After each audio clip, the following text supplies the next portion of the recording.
एक प्रदेश में एक गरीब लड़का रहता था। वह हर रोज़ खाने के लिए कुछ ना कुछ करता रहता था, खाना ढूंढता रहता था, परंतु उसका खाना रोज़ चोरी हो जाता था। एक दिन उसे पता चला कि उसका खाना चोरी एक चूहा कर लेता है। तो उसने एक बार चूहे को पकड़ा और उससे पूछा कि तुम मेरा खाना क्यों चुराते हो? मैं तो पहले से ही इतना गरीब हूँ, फिर भी तू मेरा खाना चुराता है। अगर तुझे खाना चुराना ही तो है किसी अमीर आदमी का खाना चुरा, उसे फ़र्क भी नहीं पड़ेगा।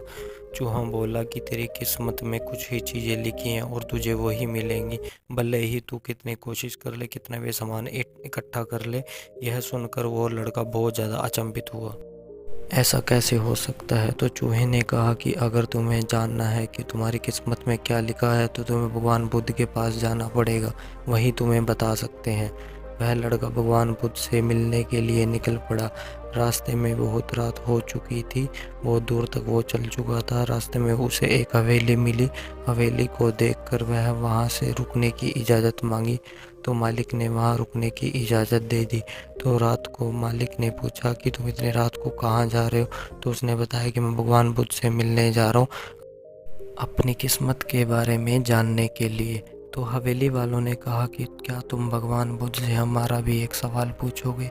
हमारी एक लड़की है जो 16 साल की है, बोल नहीं सकती, तो हम ऐसा क्या करें जिससे उसकी आवाज़ वापस लौट आए? लड़के ने कहा कि मैं ज़रूर पूछूंगा आपका सवाल, और उनका धन्यवाद कहा और सुबह होते ही वहाँ से निकल पड़ा।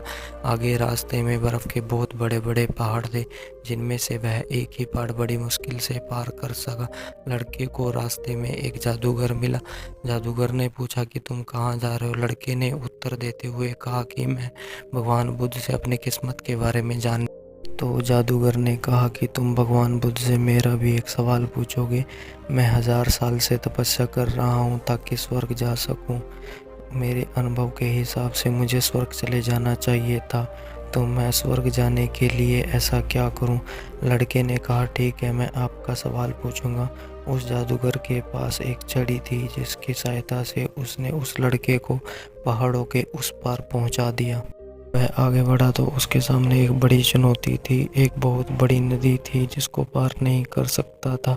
तभी उसकी मुलाकात वहाँ एक विशालकाय कछुए से हुई, जो उसे नदी पार कराने के लिए तैयार हो गया।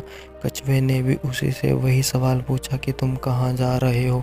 तो लड़के ने कहा कि मैं भगवान बुद्ध के पास जा रहा हूँ, अपनी किस्मत के बारे में जानने के लिए। तो कछुए ने भी कहा कि भगवान बुद्ध से मेरा भी एक सवाल पूछोगे? मैं 500 साल से ड्रैगन बनने की कोशिश कर रहा हूँ, लेकिन अभी तक नहीं बन पाया, तो मैं ऐसा क्या करूं जिससे ड्रैगन बन जाऊं? लड़के ने कहा ठीक है, मैं आपका भी सवाल पूछूंगा। कछुए ने लड़के को अपने पीठ पर बिठाया और उसे नदी के पार छोड़ दिया। अतः लड़का भगवान बुद्ध के पास पहुंच गया।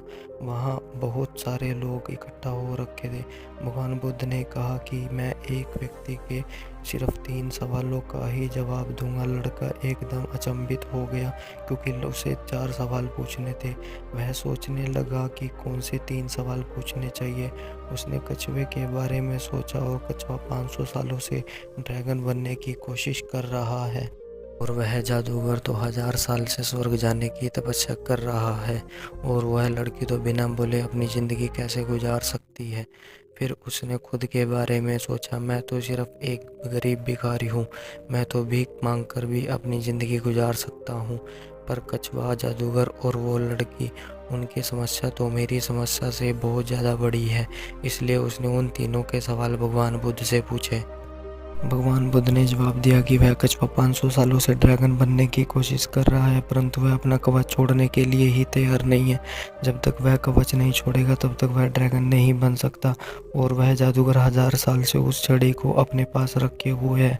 वह छड़ी उसे स्वर्ग जाने से रोक रही है। अगर उसे स्वर्ग जाना है तो उस छड़ी को त्यागना होगा। और जब वो उस लड़की को अपने जीवन में एक जीवन साथी मिल जाएगा तो वह लड़की बोलना शुरू कर देगी। उस लड़के ने भगवान बुद्ध को धन्यवाद बोला और वहां से रवाना हो गया। वह दोबारा कछुए के पास गया और वहां जाकर बोला कि भगवान बुद्ध ने कहा है कि अगर तुम ड्रैगन बनना चाहते हो तो तुम्हें अपने कवच को छोड़ना होगा। कछुए ने जैसे ही कवच को उतारा, उसके अंदर से कीमती मोती निकले थे। वह मोती कछुए ने उस लड़के को दे दिए और वह ड्रैगन बन गया। उसके बाद वह लड़का जादूगर के पास गया। उसने उसके पास जाकर कहा कि अगर तुम्हें स्वर्ग जाना चाहते हो तो तुम्हें अपनी छड़ी को त्यागना होगा। जादूगर ने छड़ी लड़के को दे दी और वो भी स्वर्ग में चला गया। उसके बाद वह लड़का उसी हवेली गया जहाँ उसने एक रात गुजारी थी। वह वहां पहुंचा तो उसके सामने वह लड़की आ गई और बोली कि तुम वही लड़के हो ना जो उस रात हमारी हवेली पर आए थे। यह बात सुनकर लड़का बहुत ज़्यादा अचंभित हो गया, क्योंकि वह लड़की तभी बोल सकती थी जब उसकी ज़िंदगी में उसका जीवन साथी उसके सामने आ जाए। तो उसके बाद उन दोनों का विवाह हो गया। इसी तरह उस लड़के के पास पैसा, ताकत और एक सुंदर जीवन साथी सब कुछ आ गया था। इस कहानी का सार यही है दोस्तों, अगर हमें ज़िंदगी में कुछ पाना है तो बहुत कुछ त्याग करना पड़ेगा। और जैसे अगर आप समझ सकते हो दोस्तों, एक समुद्री जहाज़ किनारे पर सबसे ज़्यादा सुरक्षित होता है, परंतु वह समुद्र में जाने के लिए बना है, ना कि किनारे पर खड़े होने के लिए। वह समुद्र में जाकर बीच लहरों में डटकर सामना करने के लिए बना है। इसी तरह ही हमारी ज़िंदगी में यह नियम लागू होता है। अगर हमको जीवन में कामयाब होना है तो हमें संघर्ष तो करना पड़ेगा। इस संघर्ष में हमारे सामने बहुत ज़्यादा कठिनाई आएंगी, परंतु हमें डटकर सामना करना चाहिए।